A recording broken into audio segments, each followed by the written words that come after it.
Maayong hapon guys. Bali, turo ko sa inyo kung paano pala magkulob ng mangga. Magkulob, magpahinog.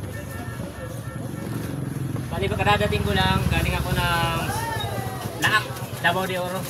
Ito, mga nabili kong mangga. Camera mo. Tutorial lang to, tutorial. Bali, ito basket to. Dali.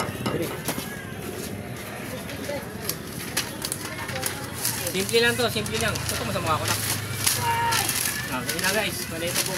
Basket.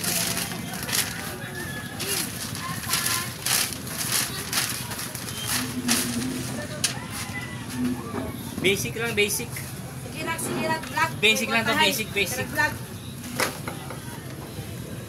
Ito, kailangan di mawawala ang dyaryo. Kasi importante ito eh. Basic lang to. Panoorin nyo, baka may mga magkakain dyan na gusto nyo painumin. Hindi ako bibili sa palengke, no? Baka gusto nyo magnegosyo. Simple lang. Mabilis lang eh. Mabilis lang ba yun? Basic lang, basic. Kasi hindi naman po tayo tanyang ito eh. I-smooth mo lang po.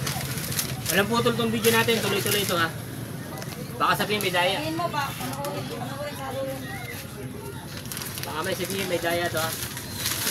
Bali ang mangga ko nga pala, ano siya, bali tawagin dito sa Mindanao, manggang Cebu, yan, manggang Cebu ang tawag nyo dyan. Sa Maynila, Carabao yan. Carabao yan sa Maynila.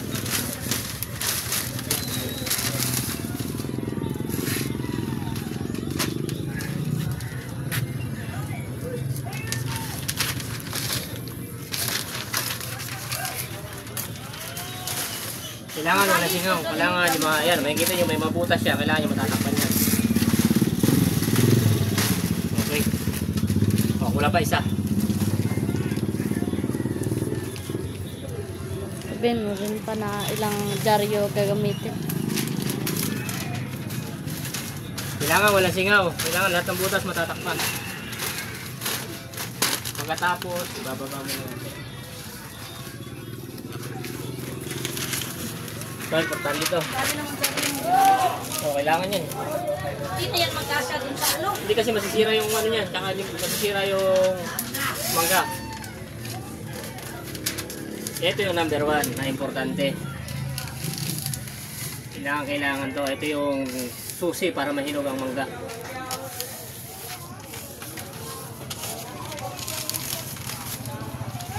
Ayusin mo dyan, baka hindi nakabit ko yan son.